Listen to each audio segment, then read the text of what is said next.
Très bien, donc je me présente, je m'appelle Gder Abdelrazak, je suis marocain de nationalité. J'ai 25 ans d'expérience dans le domaine de la qualité de conseil et de formation. Je suis responsable qualité, sécurité, environnement, formateur et consultant indépendant agréé par ICI Canada et Carré Group. Donc je suis aussi représentant d'ICI Canada et Carré Group au Maroc. Donc la première partie qui sera animée qui a été animée par Essam consiste les principes fondamentaux de la qualité, du système de management de la qualité, qui construit vraiment par la suite la base pour implémenter ou pour la conception, la mise en œuvre de systèmes de management de la qualité. La partie que je vais animer aujourd'hui, donc dans le cadre de la démonstration, dans le cadre de la présentation du programme ISO 9001 Lead Implémentaire organisé par Carré Group et certifié par ICI Canada, donc concerne la partie exigence et comment on peut interpréter les exigences de la norme ISO 9001, comment on peut les comprendre et comment on peut les appliquer. La première des choses, donc la norme ISO 9001, elle a été publiée en 2015, donc la version en vigueur en attendant la publication d'une version récente ou nouvelle durant cette année-là, au fin d'année, au début d'année prochain. Donc là, il a été publié avec une structure, on peut dire, organisationnelle sous forme de 10 chapitres. Donc ces 10 chapitres sont appelés HLS, ou la structure HLS, High Level Structure, ou la structure cadre des normes internationales ou des normes certifiables. C'est une structure qui a été réfléchie, mise en œuvre pour faciliter l'intégration des systèmes de management. Donc toutes les normes certifiables, soit 9001, 14001, 45001 autres, elles ont été publiées avec 10 chapitres et chaque chapitre est équivalent en termes de contenu d'exigence. Bien sûr, avec une spécificité orientée domaine d'application de la norme. Donc sur ce qui nous concerne, nous, la 9001, donc dans le chapitre dans la norme ISO 9001, donc nous avons trois chapitres introductifs. Donc un chapitre qui explique le domaine d'application de la norme ISO 9001. Deuxième chapitre introductif qui explique les références normatives sur lesquelles il s'appuie le document ou la norme ISO 9001. Et troisième chapitre, il concerne les termes et définitions. Et à partir du chapitre 4, c'est là on va parler des chapitres normatifs, des chapitres qui contiennent des exigences, d'accord? Des exigences qui doivent, lorsqu'elles sont applicables, doivent être satisfaites pour qu'un système de management de la qualité soit reconnu conforme à la norme ISO 9001 et que le système soit couronné par un certificat de conformité par l'organisme évaluateur. Donc, en termes de domaine d'application de la norme ISO 9001, donc là, il nous explique dans quel cadre objectif la norme elle est utilisée et pour quel organisme pourra être appliquée ou pour quel domaine, pour quel produit et service. Donc, dans le domaine d'application de l'ISO 9001, on va trouver que la norme, elle dit que la présente norme internationale, on parle de la 9001, spécifie les exigences relatives au système de management de la qualité. Donc, lorsqu'on parle d'une norme qui spécifie les exigences, ça veut dire que cette norme-là, elle est certifiable. Lorsqu'on parle des normes qui spécifient les lignes directrices, ce sont des normes de recommandation des bonnes pratiques d'orientation et ne sont pas certifiables. Donc aujourd'hui, on est face à une norme qui est certifiable, c'est-à-dire que si vous faites mettre en place un système conforme à toutes ces exigences applicables, vous serez certifié et vous aurez bien sûr une reconnaissance de conformité à l'échelle internationale. Maintenant, ces exigences-là, elles sont relatives à un système de management de la qualité. Donc, il faut comprendre qu'est-ce que ça veut dire la qualité. Vous avez vu avec M. Essam, la notion de la qualité, c'est la capacité à satisfaire les attentes clients. Bien sûr, la qualité avec des mentions globales, totales, c'est la satisfaction des attentes clients à tous les niveaux. Au niveau de conformité de produit, conformité qualité de service et qualité relative au prix. D'accord? Pour la qualité, vous avez la conformité de produit, la fiabilité, les performances, la durabilité, etc. Dans la qualité des services, on peut trouver les délais, l'accueil, la flexibilité, la disponibilité, etc. Et dans le prix, vous avez le prix en lui-même, vous avez les garanties, vous avez les remises, vous avez les cadeaux, vous avez les facilités de paiement, etc. Donc la norme, dans son globalité, il va viser cette notion de qualité. On va un petit peu globaliser la notion de la qualité qu'au produit. On va élargir la notion de la qualité sur l'organisation. C'est pour cela qu'on parle ici d'un organisme. Un organisme, c'est une organisation. Et dans la norme ISO 9001, il n'y a pas de précision sur la nature de l'organisme. Donc le mot organisme, c'est un vocabulaire aussi, un terme qui, on peut dire, générique, qui peut englober des entreprises, des associations, des organisations publiques, des entités privées, des écoles, etc. OK? Maintenant, dans quelle configuration on peut utiliser cette norme pour être certifié?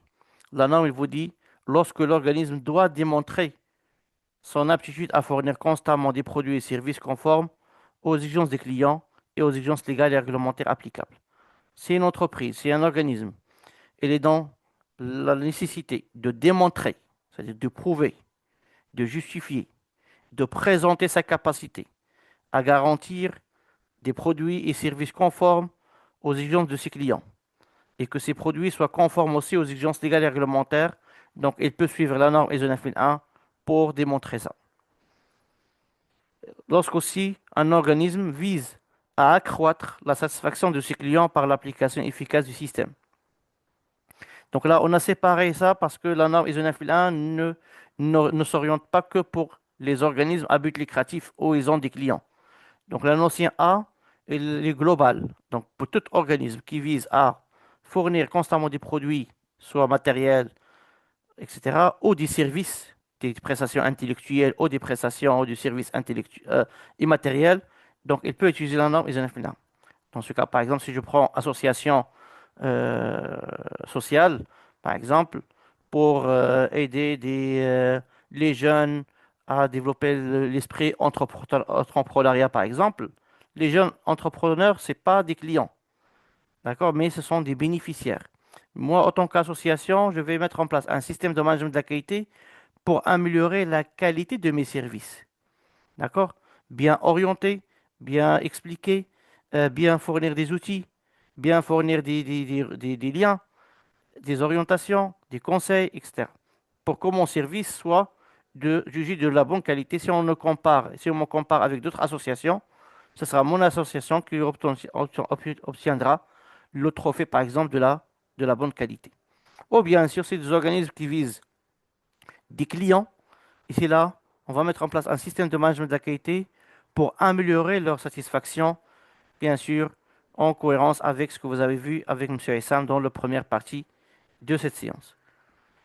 La norme, il dit, toutes les exigences de la présente norme internationale sont génériques. C'est-à-dire la 9001, c'est une norme qui est générique, qui touche tout le monde, est prévue pour s'appliquer à tout organisme, quel que soit son type. Donc, soit entreprise, association, auto-entrepreneur, école, hôpital, clinique, entité publique, semi-publique, privée. Donc, quel que soit le type de l'organisme, il peut mettre en place un système de management de la qualité, quelle que soit sa taille. Donc, soit très petite entreprise, moyenne entreprise, grande entreprise.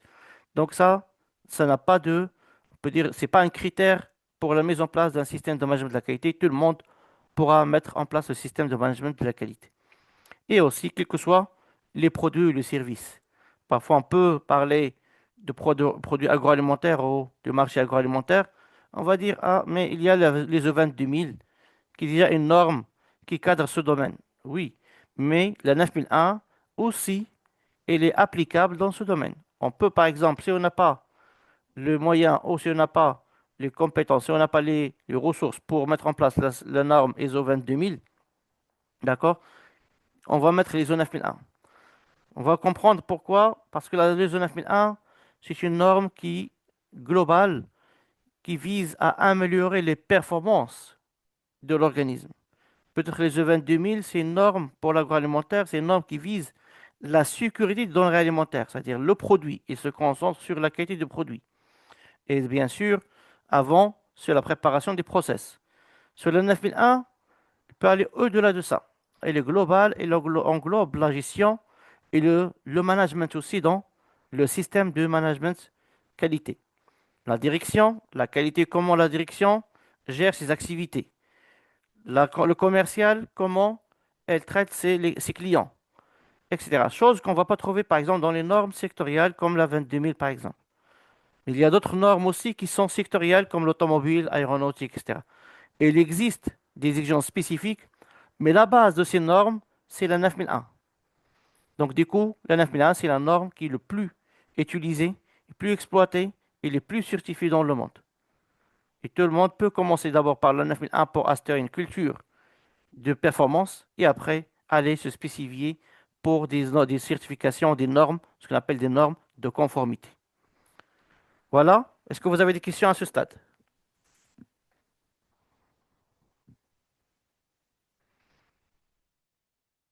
Je vois qu'il y a un main levée qui est resté, je pense, depuis le début de Christian. C'est bon. Ok. Est-ce qu'il y a des questions, les amis? Ok. Deuxième partie, deuxième chapitre, c'est les références normatives. Donc la norme ISO 9001, il déclare dans son document que les documents ci-après, donc elle parle de documents ISO 9001, dans leur intégralité ou non. Donc là, lorsqu'on dit dans leur intégralité, c'est-à-dire si vous avez dit que toutes les exigences sont applicables, c'est-à-dire vous allez utiliser l'ensemble du document avec les exigences qui est inclus dans le document. Si vous dites non, cette exigence n'est pas applicable, c'est-à-dire vous allez utiliser juste une partie partielle de ce document que vous allez utiliser comme référence à votre certification. Dans le document, et la norme ISO 9001, il vous dit que les contenus de la document, c'est des références normatives indispensables à l'application du présent document. C'est-à-dire, si vous voulez mettre en place un système de management de la qualité, seule la référence, ou seul ISO 9001, elle est applicable. D'accord? Et elle est indispensable. Vous n'allez pas, par exemple, mettre en place un système de management de la qualité dans lequel vous allez dire, je vais le mettre par rapport à une partie 9001 et une partie 22000. Non. Donc, vous allez appliquer toute la norme ISO 9001 pour être certifié qualité. D'accord? Bien sûr, lorsqu'on parle d'une référence normative, c'est-à-dire l'ISO 9001, c'est une norme de référence et elle ne s'appuie pas sur d'autres normes associées. Contrairement par rapport à d'autres normes comme l'IATF 16949, la norme qui spécifie les exigences pour le secteur automobile. Là, dans cette norme-là, il vous dit, si vous voulez mettre en place un système de management de la qualité dans le secteur automobile, vous devez se référer au document IATF et au document ISO 9001 aussi. Donc, vous aurez besoin de deux documents. Alors, dans la 9001, vous aurez besoin que de documents ISO 9001 pour mettre en place le système de management de la qualité et bien sûr les exigences spécifiées dans le document. La norme, elle poursuit pour vous dire, pour les références datées, seule l'édition citée s'applique. Donc, dans le document ISO 9001, vous avez par exemple dans le chapitre 3 ou dans le chapitre 9.2, dans les notes informatives, il vous oriente vers des normes. Il vous dit par exemple dans le 3, pour les vocabulaires, les termes et les définitions, le document ISO 9001 ne précise pas des définitions dans le document, mais il vous renvoie vers la norme ISO 9000 2015. Donc 2015, c'est une référence datée. Donc c'est-à-dire que vous devez appliquer pour la référence ISO 9001 2015 la norme ISO 9000 2015. D'accord? Pour les références non datées, et ça on va trouver l'exemple dans le chapitre 9.2, la norme nous oriente vers la norme ISO 19011 pour le management des audits. Et là, elle ne met pas de date à côté. Donc, c'est-à-dire que la norme vous dit que la dernière version, la dernière édition du document référencé, d'accord, et s'applique. Donc, à la sortie de la version 2015, la norme ISO 19011 était en version 2012. D'accord? Donc, à l'année 2015, la version 2012, il s'applique. Au moment où elle a été publiée, l'ISO 19011 en 2018, donc on annule l'application de la 2012 et on commence à appliquer l'ISO 19011 version 2018 pour les lignes directrices d'audit. OK? Donc, c'est ça ce qu'on trouve dans la partie chapitre 2. Troisième chapitre, on a le terme et définition. Et à ce niveau-là, la norme ne précise pas des définitions. Le paragraphe, il est vide, mais il vous oriente vers les ISO 9000 version 2015, système de management de la qualité, principes essentiels et vocabulaire. Dans le document ISO 9000, c'est un document qui précise les principes essentiels du management de la qualité. Dans ISAM, il a présenté un échantillon et que vous aurez aussi l'occasion d'approfondir dans la formation approfondie. Et bien sûr, associé à ça, les vocabulaires et leur définition par rapport à un standard international. Très bien. Et là, on va entamer un exemple de chapitre normatif. Donc, qu'est-ce que des chapitres normatifs? C'est un chapitre qui contient des exigences applicables à satisfaire. Une exigence, c'est une expression qui contient le verbe doit, d'accord? Et à chaque fois qu'on trouve un verbe doit, on est face à une exigence. OK? Donc, la norme dans le premier chapitre, chapitre 4, on parle de contexte. Maintenant, vous avez compris avec M. Issam que le contexte, c'est un environnement d'influence. C'est un environnement qui est plein de critères, d'éléments qui peuvent influencer, bien sûr, le niveau et les attentes des clients, qui peuvent influencer la perception de la qualité par les clients, qui peut influencer le niveau d'importance accordé par les clients aux critères et à leurs attentes. C'est un des éléments qui peuvent influencer même l'orientation de l'organisme et ses décisions. OK? Donc, en résumé, un contexte de l'organisme, c'est un environnement interne et externe dans lequel un organisme exerce ses activités et fournit ses produits et ses services. La norme, il commence par un chapitre 4.1. Dans le chapitre 4, on a trois chapitres. Quatre chapitres, pardon. 4.1, c'est la compréhension de l'organisme et de son contexte. Deuxième chapitre, c'est le management des besoins et attentes des parties intéressées. Chapitre 3, 4.3, c'est le domaine d'application du système de management de la qualité. Et le chapitre 4.4, le système de management de la qualité et ses processus. Donc, le premier chapitre, il parle de compréhension de l'organisme et de son contexte. Lorsqu'on dit la compréhension de l'organisme, donc c'est que la norme, dans ce chapitre-là, elle vous demande de comprendre ce qui se passe autour de vous.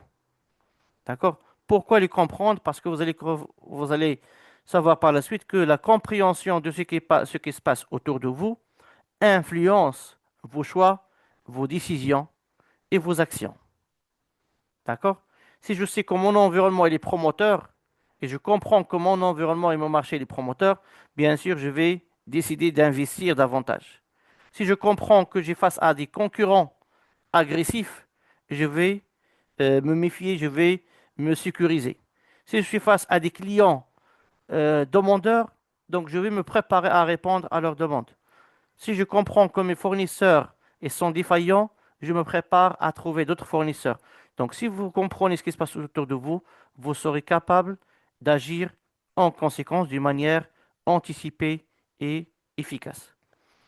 Et là, on dit, dans le terme d'exigence maintenant, pour conclure, pour détailler le titre, il vous dit que l'organisme doit déterminer.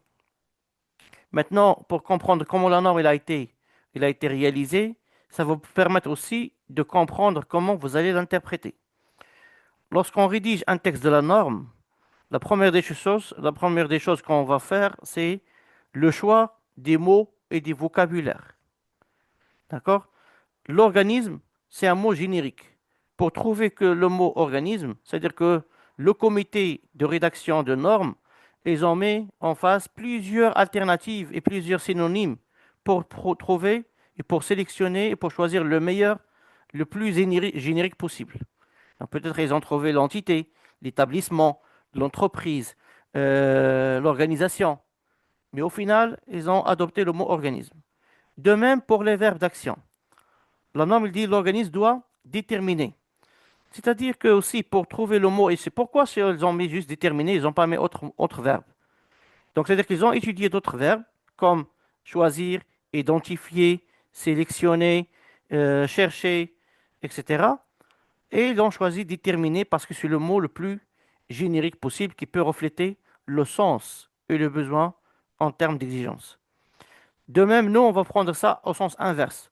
À chaque fois que vous allez trouver un mot, un vocabulaire, un verbe dans les exigences de la norme, essayez de l'interpréter et on peut dire, chercher d'autres alternatives pour comprendre. Peut-être le mot que vous allez trouver vous-même, il pourra être collé et la meilleure solution, la meilleure alternative de vocabulaire adaptée à votre activité. D'accord? Parfois, lorsqu'on trouve le mot non-conformité dans la norme, par exemple, ou élément de sortie non conforme, Bien sûr, parfois dans nos organisations, on n'utilise pas ce genre de vocabulaire. Mais lorsqu'on comprend que élément de sortie non conforme, c'est un produit non conforme, c'est un service non conforme, c'est une prestation non conforme, là, vous allez adapter le contenu à votre configuration. Non-conformité, parfois on peut avoir non-conformité au niveau de la norme, mais chez nous, on n'utilise pas le mot non-conformité. Donc vous allez prendre non-conformité, où vous allez le développer sur plusieurs alternatives de synonymes et de vocabulaire pour adapter à votre contexte. Par exemple, non-conformité, moi j'utilise anomalie dans mon organisme. Ou j'utilise le jargon, par exemple, de défaillance, ou problème, ou écart, ou défaut. Donc, lorsque vous prenez le vocabulaire de la norme et vous l'adaptez à votre langage, vous allez renforcer votre compréhension de l'exigence. Donc, ça, c'est entre parenthèses pour comprendre la norme, parce que les expressions de la norme, ce ne sont pas quand même aussi faciles à comprendre comme les autres textes standards et simples. OK? Donc, la norme demande dans ce chapitre-là, dans cette exigence-là, que l'organisme doit déterminer. Donc, c'est-à-dire doit identifier, sélectionner, choisir, chercher, etc., les enjeux externes et internes pertinents. Un enjeu, la norme, elle vient pour vous l'expliquer dans le note 1. Les notes 1, ce sont des textes informatifs qui ont été ajoutés sur la norme ISO 9001 depuis 2008 pour apporter plus d'explications, orientations, exemples, ok, et recommandations pour la mise en œuvre et l'application correcte de l'exigence. La norme dans la partie note 1, elle dit que les enjeux peuvent comprendre des facteurs positifs et négatifs ou des conditions à prendre en considération. Donc on comprend que c'est un enjeu, c'est un facteur d'influence qui peut être négatif, qui peut être positif. Il peut être externe ou il peut être interne. Ou parfois des conditions. Des conditions, c'est-à-dire que je peux atteindre un résultat si j'ai les compétences, si j'ai l'argent, si j'ai la capacité, etc. Donc là, c'est des conditions qui vont être, on peut dire, un facteur, un enjeu important pour l'atteinte de mes résultats. La norme, il vous dit les enjeux pertinents par rapport. Lorsqu'on trouve le mot par rapport, c'est-à-dire que la détermination des enjeux doit se faire en tenant compte des éléments qui seront le rapport d'analyse, ou le rapport ou le cadre de réflexion. Les enjeux, lorsqu'ils seront déterminés, ils doivent être déterminés par rapport à la finalité d'un organisme, par rapport à son orientation stratégique et par rapport à l'atteinte des résultats attendus. Donc, en résumé, pour déterminer les enjeux internes et externes, positifs ou négatifs, ou les conditions, vous devez d'abord déterminer votre finalité, qui sera la référence ou la base, ou les éléments d'entrée de votre réflexion, ou le cadre de votre recherche. OK? La finalité maintenant, les amis, c'est quoi à votre avis? Qu'est-ce que c'est-à-dire la finalité d'un organisme? Allez-y. Les gens qui n'ont pas participé, les gens qui vont continuer à participer, vous pouvez lever la main.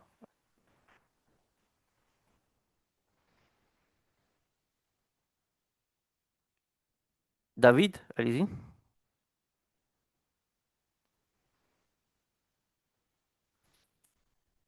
Yacine, s'il vous plaît, est-ce que tu peux animer l'affectation des micros? Très bien. Allez-y. Allez-y, David.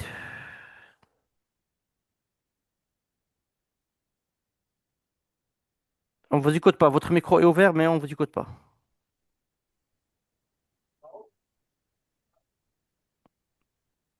Yacine, tu m'entends? Oui, je vous écoute très bien, M. Abdeljan. Très bien. OK. Peut-être il faut activer le son. Je vais partager dans le chat comment activer le son.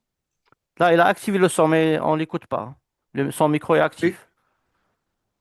bon, sinon, vous pouvez laisser un message dans le chat hein, si vous avez un problème. Très bien. Boudja, allez-y.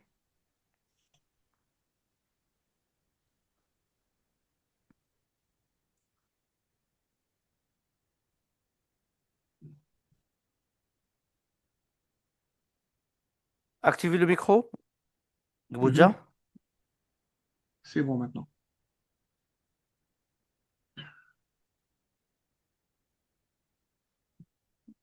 La même chose. Bonsoir. Gboudja, vous J'ai pas... entendez? Vous nous entendez?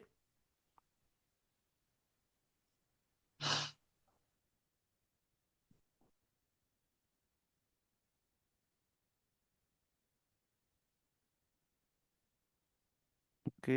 On va essayer avec Kofi. Allez-y, Kofi.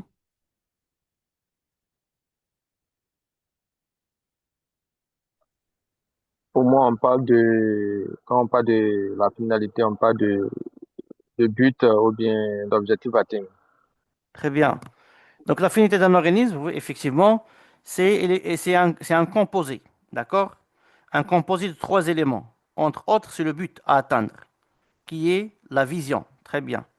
Donc, ce qu'on appelle la vision, c'est le rêve de créateur, c'est la projection future, moyen, long terme de l'organisme. D'accord? Par exemple, être leader national ou africain dans la distribution, par exemple, euh, c'est pas des produits électroniques, par exemple. OK? Ça, c'est le but. Deuxième élément constituant la finalité, c'est quoi?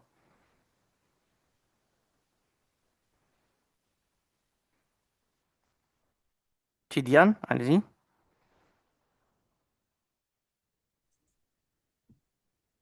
Bon, Mhm. je dirais les objectifs. Les objectifs ils rentrent dans la vision. Ouais. Mais pour nous, les objectifs sont, on va les intégrer dans les résultats attendus. Donc là, on a dit, pour identifier les enjeux, on va d'abord s'appuyer sur trois éléments. La finalité, l'orientation stratégique et les résultats attendus. OK? Maintenant, la norme, lorsqu'il dit pertinent par rapport, donc là, il y a deux questions à se poser. On va se poser la question, est-ce que les enjeux sont pertinents par rapport à notre finalité? Est-ce qu'ils sont pertinents par rapport à notre orientation stratégique? Deuxième question qu'on va se poser, est-ce que les enjeux influencent notre capacité à atteindre le résultat ou non? Donc, nos résultats, ce sont les objectifs. La finalité, il contient un objectif qui est l'objectif stratégique. Le seul objectif ultime, c'est la vision. Et après, on aura les objectifs opérationnels, tactiques, processus, etc. OK, Kofi? Très bien. Deuxième élément de la finalité.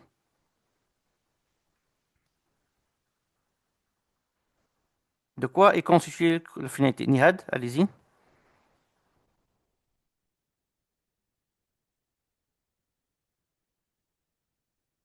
Activez le micro. Oui, bonsoir monsieur. Moi, je dirais Ah, que l'organisme doit exister malgré les concurrents. Et pour cela, il doit se baser sur, ou bien il doit baser sur l'amélioration continue. très bien. Il doit se Déjà, développer. lorsqu'on prend la concurrence, est-ce que c'est un élément de la finalité ou c'est un enjeu? Nihad? Il doit exister malgré les concurrents. Très bien. Les Donc, c'est-à-dire la concurrents, concurrence. Donc, la concurrence, l'environnement. c'est un enjeu. C'est ça? C'est un facteur Oui, d'influence. OK? oui, Parce que lorsqu'on dit il doit exister, ça veut dire que vous avez un concurrent qui va vous faire disparaître. oui, il va vous éliminer. Très bien. Donc, c'est-à-dire que le concurrent, c'est un facteur négatif, OK, qui va, qui va vous influencer sur votre capacité à atteindre le résultat que vous attendez. Oui, c'est un danger, on va dire. Très bien. Donc, en général, ça, on va le voir par la suite. On va le classer comme menace ou en danger. Très Menace, bien. oui. Très bien. Maintenant, lorsqu'on dit exister, un concurrent, il va vous conquérir sur quoi? Produit ou Sur ce que... service. Très bien. Sur ce que vous faites. Mhm. OK? Sur votre raison d'être.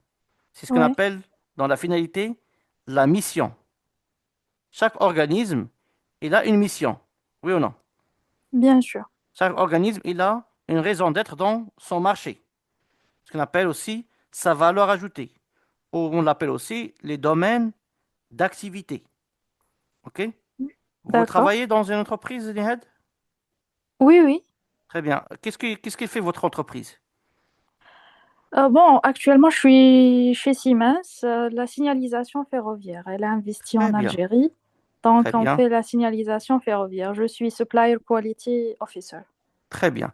Maintenant, votre organisme qui fait la signalisation ferroviaire, OK?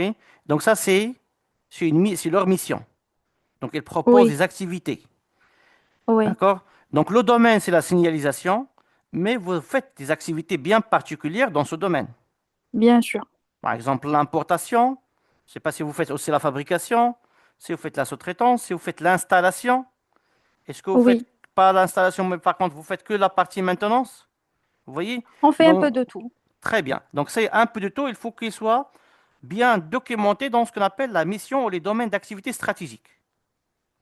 Lorsque vous D'accord. présentez votre activité ou votre entreprise à des clients ou à des acteurs dans votre marché, vous allez se présenter avec qu'est-ce qu'on est en train de fournir et d'offrir. C'est clair? Ce qu'on Oui, appelle dans le marché de l'offre et de la demande. Chacun, vous êtes un demandeur, c'est-à-dire vous êtes plus dans la position client, par exemple rang 1, rang 2, etc. Ou est-ce que vous êtes dans la position rang 3, etc. Vous êtes fournisseur et vous faites plus d'offres que la demande. C'est bon? Donc votre mhm, finalité, sûrement, ce sera être l'acteur, le premier acteur national dans la signalisation ferroviaire. D'accord? mhm. Dans un premier temps, peut-être vous allez atteindre cette vision et vous allez chercher l'autre vision sur dizaines d'années en plus. Par exemple, 2030, 2040, être le premier acteur de signalisation en Nord-Afrique. C'est sans division. Après la mission, vous allez atteindre cette vision à travers quelle action? C'est bon? Et quelle activité? Donc ça, c'est le deuxième D'accord. élément de la finalité.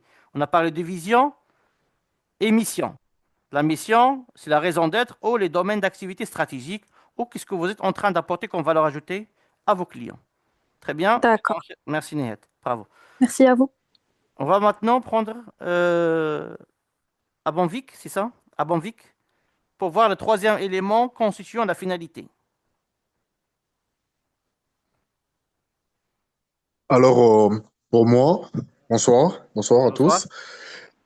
Oui, pour moi, je trouve que le troisième élément, c'est la pérennité avec un impact durable. Très bien. Lorsqu'on dit pérennité, est-ce qu'à votre avis, c'est une finalité ou c'est un résultat? Le 2, j'en considère comme étant le 2, parce que c'est aussi un résultat, parce que ça vous permet, D'accord. l'on est pérenne lorsqu'on produit des résultats satisfaisants. Très Mais bien. aussi, Regardez. comme, Mhm. Regardez, monsieur Abou. Là, et c'est pour lorsqu'on parle d'un norme, on va instaurer un petit peu une philosophie et une culture générique. OK? Lorsque vous dites que la finalité contient la notion de pérennité.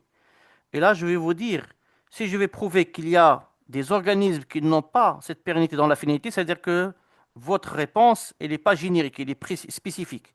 Par exemple, si je vais prendre par exemple, l'État, et là, il est en train de préparer, hein, par exemple, l'organisation de la Coupe d'Afrique. OK?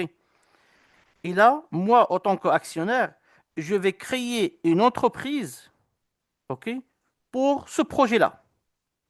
D'accord? Par exemple, je vais créer une entreprise qui va fabriquer, par exemple, des box, OK, qui vont s'installer, qui vont être installés dans les rues. D'accord? Et dans ces box-là, il y aura tous les artisans, tous les vendeurs, ils vont vendre leurs produits pour un peu animer l'événement. À votre avis, mon entreprise qui sera créée que pour cet événement-là, est-ce qu'on va mettre comme finalité la pérennité? non, non. Bon, en Non. fait, non, non. Là, vous avez Dans ce cas-là, toute le raison. très bien. Hein. Dans ce cas-là, si je vais appliquer cette notion-là dans la norme ISO 9001 pour cette petite entreprise, donc, ce ne sera pas la finalité de la rentabilité, mais pour moi, la pérennité. Mais ce sera plus un résultat attendu de rentabilité. C'est clair? Parce que juste après Hein. la fin du Coupe d'Afrique, on va fermer tous les box et on va dissocier et on va liquider l'entreprise. C'est clair? Hein. Vous voyez? Donc, la finalité, elle contient un autre élément que la pérennité. Et là, si je vais revenir vers la pérennité, ce n'est pas un élément de la finalité, mais c'est un élément relatif au résultat. Chaque entreprise ou chaque organisme, lorsqu'on va le créer, on va essayer de l'associer deux performances. Performance pérennité, est-ce que vous voulez que cet organisme vive dans le temps, d'accord, et vive longtemps, ou est-ce que vous voulez que cet organisme soit plus rentable, quel que soit l'âge ou la durée qu'il va vivre. OK? D'accord. Troisième élément, donc pour la finalité, c'est les valeurs. Pourquoi les valeurs, Avonic? Non, restez, Avonic. Vous êtes toujours connecté, allez-y. Pourquoi les valeurs? Donc la finalité, c'est la vision, la mission et les valeurs. Qu'est-ce que ça veut dire les valeurs? Tout organisme, il a des valeurs, oui ou non? Oui. D'accord? Par exemple, qu'est-ce qu'il peut avoir comme valeur pour un organisme?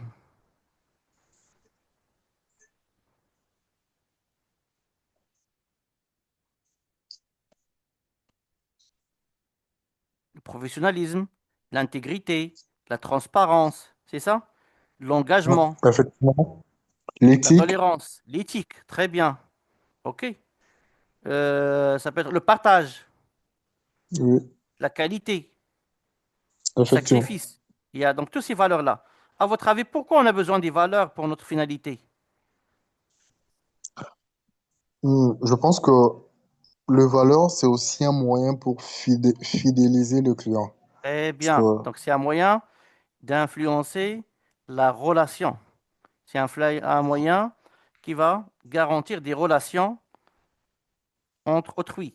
Donc, c'est-à-dire, si moi, j'ai des valeurs et qui sont bien partagées aussi avec mes clients et en interne en interne avec mes salariés et en externe avec mes fournisseurs, c'est-à-dire, je vais, à travers mes valeurs, je vais construire un cercle de confiance et cercle de partenariat avec mes acteurs. C'est ça? oui, c'est ça. Je vous donne un exemple. Moi, j'ai une valeur de proximité, de partage, d'accord? Mhm.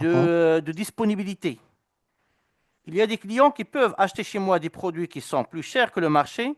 Lorsqu'on leur pose pourquoi vous achetez plus cher que le marché chez votre fournisseur, vous pouvez trouver un autre, ils vont vous dire non, non. Ce fournisseur-là, c'est quelqu'un d'engagement.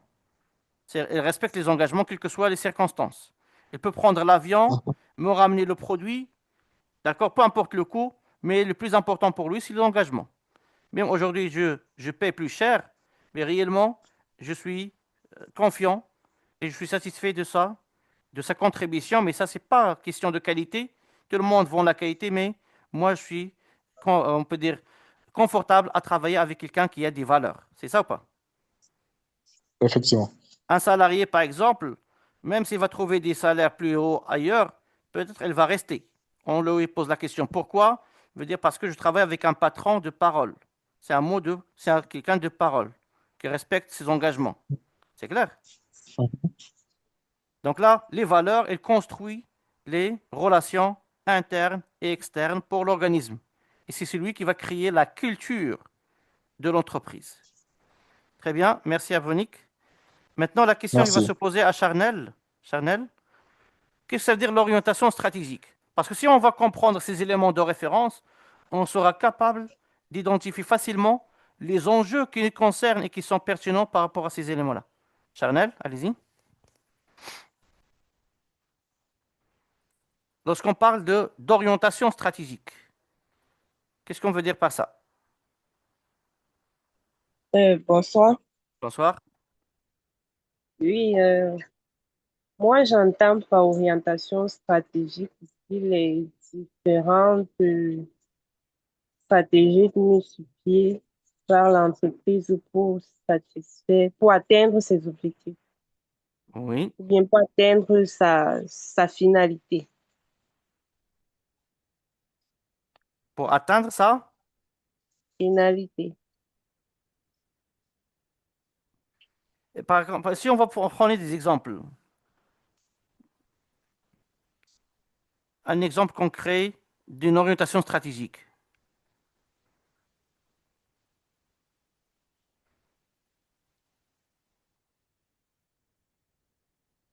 Vous travaillez dans quel domaine, Charnel?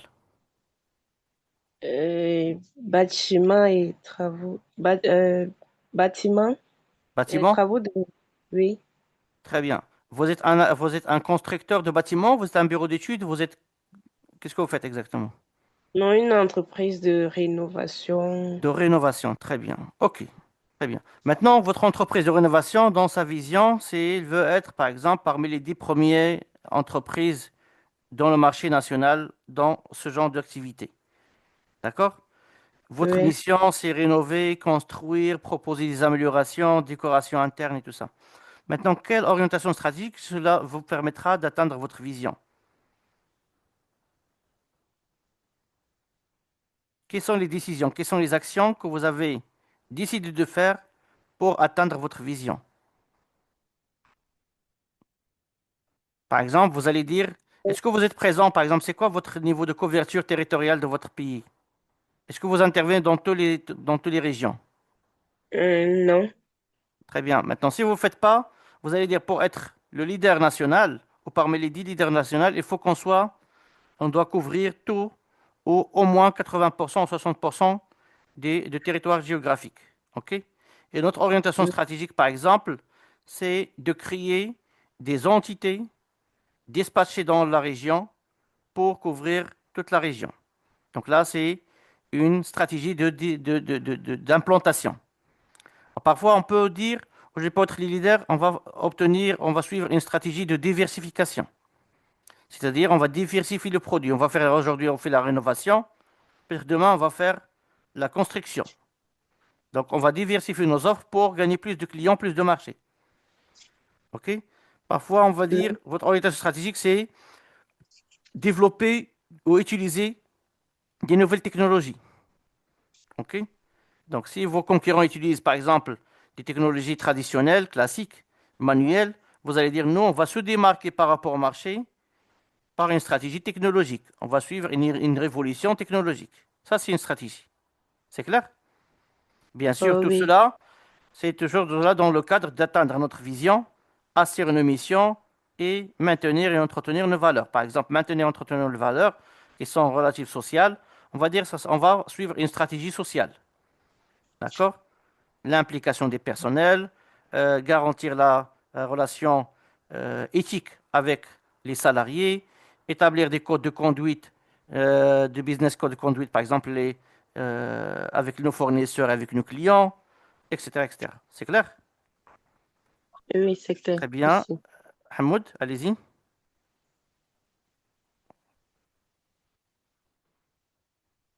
Toujours dans l'orientation Salam stratégique. alaikum.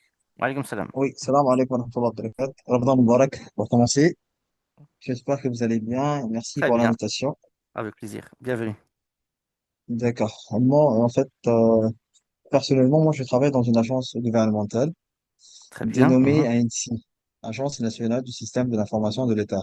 Très bien. Donc, l'orientation stratégique qu'on suit, c'est la sensibilisation par les canaux par les canaux de communication, Très bien. tels que, Donc, par exemple, pour vous, l'orientation stratégique, c'est de renforcer la voilà, sensibilisation, d'accord, exactement. en exploitant, en utilisant, bien sûr, les canaux de Communication, communication publics. oui, existant. Par exemple, existant les radios, télévisions, les médias, les journaux, etc. TikTok, Très bien. oui, OK. plus simple TikTok et pas Snapchat, mais par contre LinkedIn, Très bien.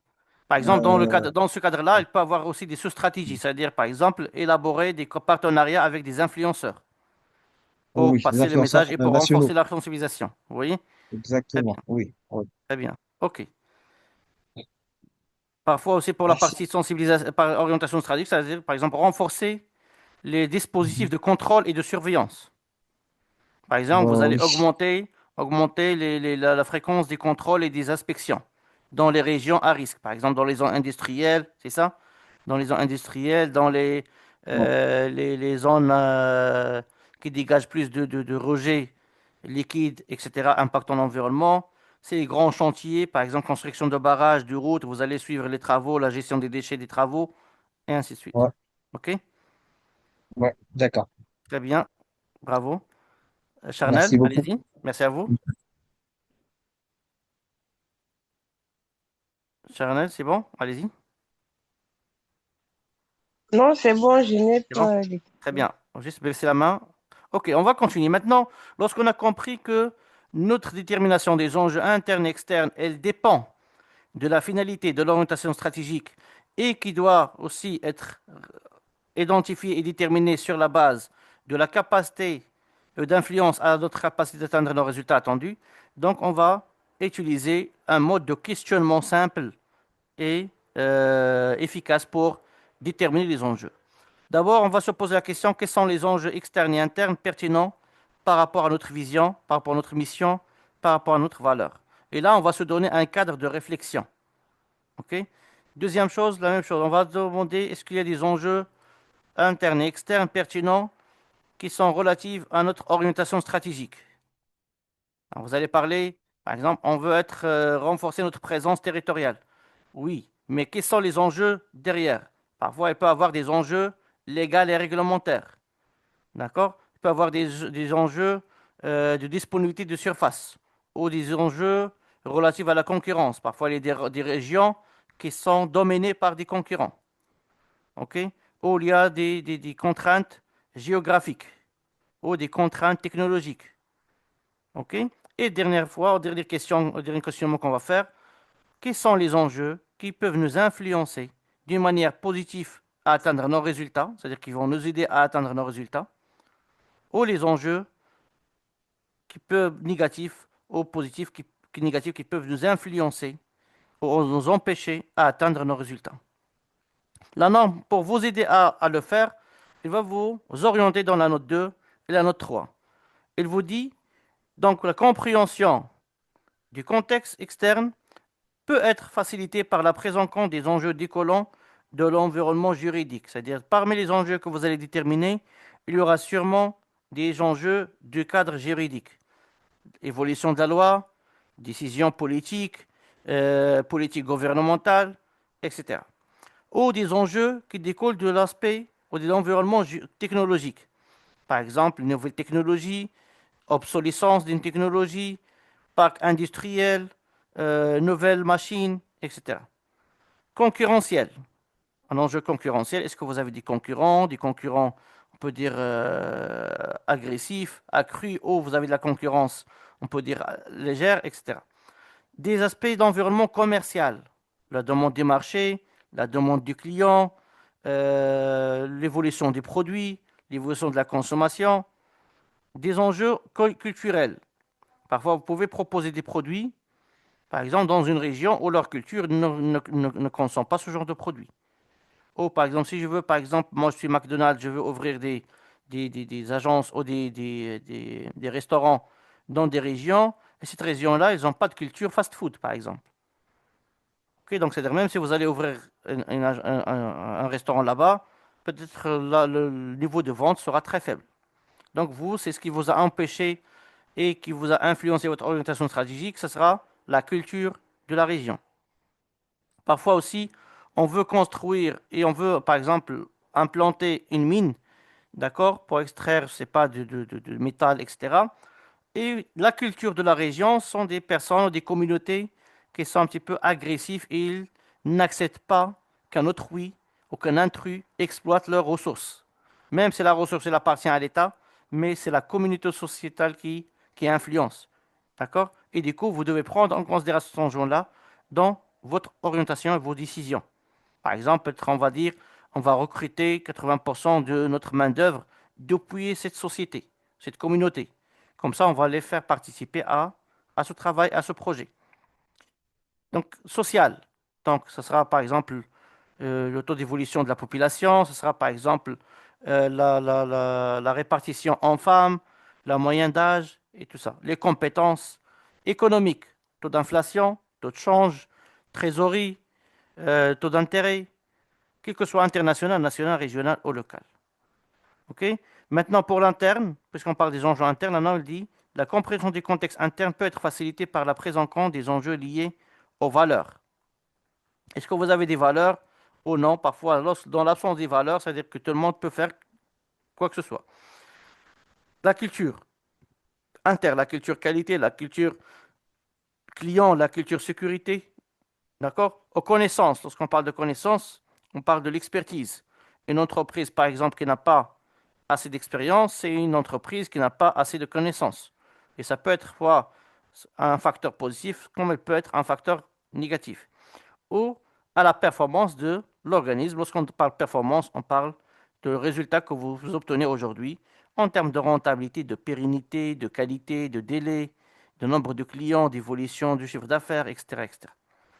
OK? Maintenant, si je vais répondre à cette exigence-là, à votre avis, quel outil et quelle démarche je vais suivre? Comment je peux concrétiser ce travail-là dans mon système de management de la qualité?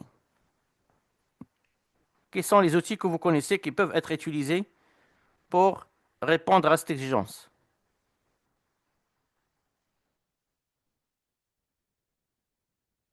À vous la parole, allez-y. Oui, Tidiane Fall, Bon, je peux citer comme outil SWOT très bien. ou Pourquoi le PESTEL. SWOT? SWOT et PISTEL, très bien. Pourquoi le SWOT? Bon, SWOT pour déterminer des enjeux internes et externes. Donc, à travers cet outil d'analyse, on peut déceler les Très forces, bien. les Maintenant, faiblesses. Tidiane, c'est quoi le SWOT pour les gens qui ne connaissent pas? C'est quoi le SWOT?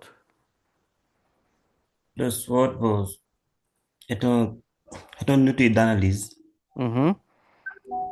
Il est Donc, composé de quoi? de, En de français, on tableaux. l'appelle FOFFOM. Oui. Donc, il est connu par son nom anglais, mais en français, c'est FFOM, c'est les forces, Force, faiblesses, faiblesse, menace opportunités, et menace. opportunités et menaces. Très bien. Oui, oui. Mhm. Maintenant, les forces et les faiblesses, ce sont des facteurs internes ou externes? Les forces sont des facteurs internes. Internes ou externes? Très bien, internes. Mhm. Les opportunités et menaces, ce sont des facteurs internes ou externes? Externes. Externes, très bien. La Mhm. norme, dans la note, elle vous donne d'autres indices. Il vous dit positif et négatif. Quels sont, à votre avis, les facteurs dans le SWOT qui sont positifs? Vous avez Euh, bien sûr les forces, c'est ça? Vous avez les oui, forces et les opportunités, c'est les ça? opportunités, oui. Très bien. Mhm. Donc les forces, ce sont des facteurs internes positifs. Les opportunités, ce sont des facteurs externes positifs. Les faiblesses, ce sont des facteurs internes négatifs. Négatif. Et les menaces, ce sont des facteurs Externe, externes négatif. négatifs. Très bien. Donc si je veux utiliser la norme ISO 9001, n'oriente pas et ne recommande pas des outils. Parce que le SWOT, c'est un outil international, c'est un outil stratégique d'analyse stratégique. Il est utilisé déjà depuis longtemps avant l'apparition de la version 2015. Mais dès que nous avons commencé à lire les gens, nous avons commencé à décortiquer un petit peu des indices, comme une énigme, des indices qui nous orientent vers le SWOT. OK? Qui sont enjeux externes, internes, positifs et négatifs, automatiquement, on va réfléchir au SWOT. Maintenant, si on va prendre l'outil Pistel, Charnel, allez-y. Pourquoi l'outil Pistel?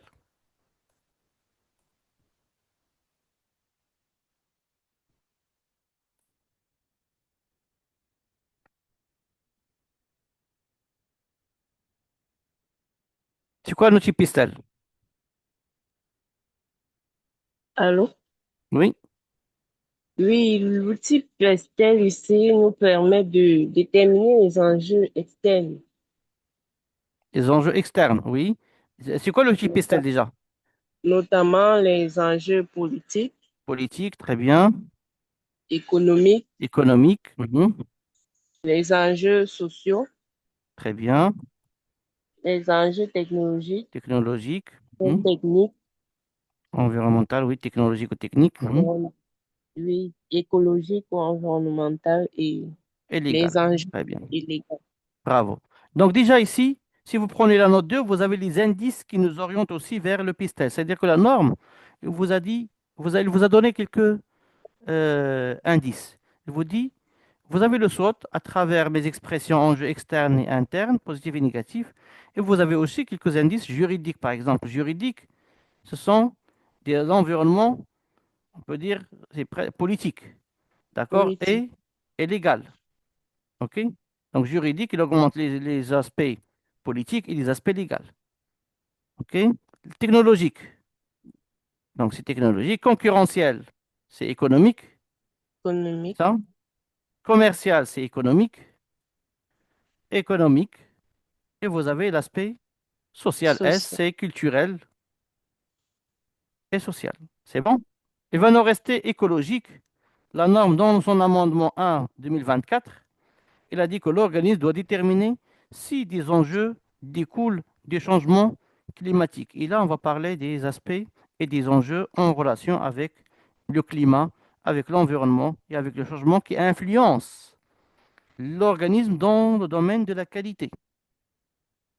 Donc là, pour ne pas sortir du cadre, on va dire ici quels sont les enjeux qui découlent des changements climatiques qui influencent notre système de management de la qualité. Je vous donne un exemple. Moi, je suis une entreprise agricole. OK. Le Oui, changement climatique, il peut m'influencer le résultat annuel de mes récoltes. Oui ou non? oui, Donc, dans ce cas-là, les enjeux, pour moi, c'est par exemple la sécheresse. La sécheresse, c'est un enjeu. OK? Donc, dès que je vais comprendre que la sécheresse est un enjeu qui peut influencer ma capacité à produire et à assurer le besoin des clients, OK? Donc, je vais mettre en place des décisions. Par exemple, je vais mettre en place un système d'irrigation. OK? Ou je vais utiliser des semences qui sont plus résistants à la sécheresse et qui donnent plus de production. OK? D'autres organismes, par exemple, moi, je suis producteur des peintures ou des produits chimiques et je dégage beaucoup de polluants. Donc, je risque d'avoir contestation de la communauté régionale, des pénalités environnementales et même je peux être averti par l'État de me fermer l'usine si je ne minimise pas mes rejets atmosphériques et si je ne revois pas mon installation pour installer des filtres. Donc, si je ne prends pas ce genre de risque et d'enjeu et je réagis pas derrière, je risque l'existence de mon entreprise, ma réputation vis-à-vis des clients, etc., etc., etc. C'est bon? Donc, si je prends ces deux outils-là, bien sûr, ce sont les outils les plus utilisés. Soit on va prendre l'outil Pistel pour analyser nos enjeux externes, ou l'outil SWOT pour analyser les enjeux externes et internes. Nous, ce qu'on recommande, soit si vous utilisez Pistel et ça vous permet de comprendre votre contexte et votre situation dans votre environnement, c'est bon.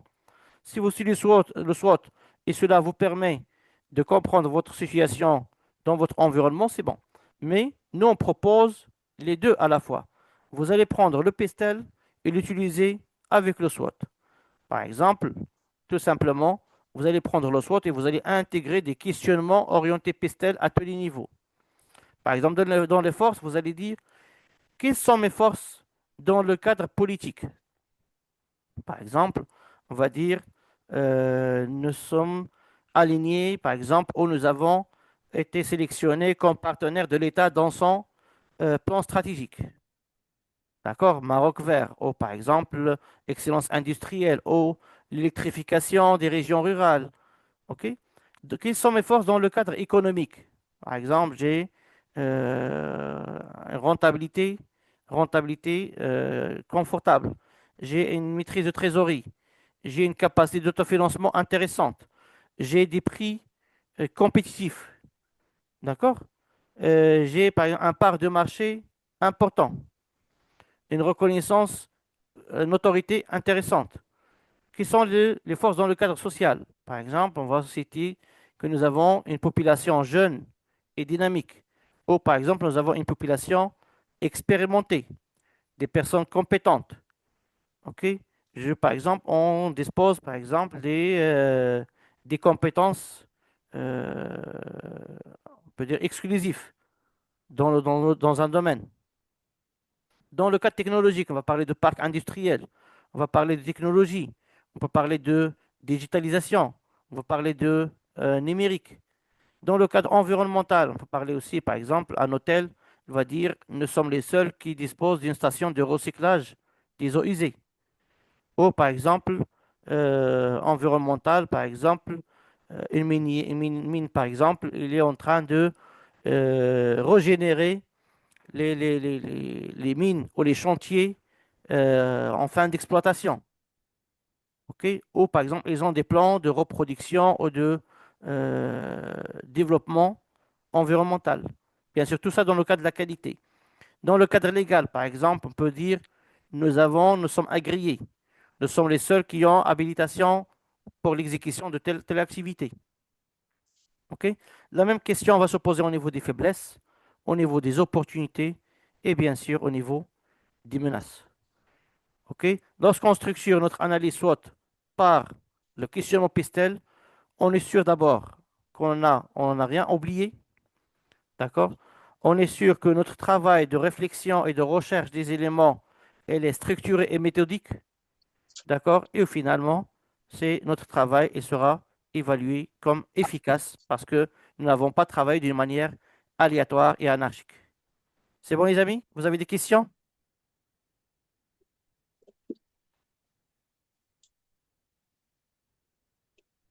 Donc, lorsque vous avez identifié ça, vous avez par exemple, par la suite, pour compléter le contexte, et ça c'est ce qu'on va voir par la suite dans les formations approfondies, c'est que votre environnement et votre contexte, il est constitué de facteurs externes, de facteurs internes, et aussi votre contexte, il pourra être influencé par des acteurs internes et des acteurs externes qui sont appelés les parties intéressées pertinentes.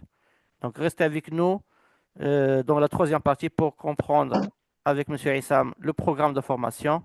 Si cela vous intéresse, bien sûr, on vous souhaite le bienvenu et on sera content de vous avoir parmi nous.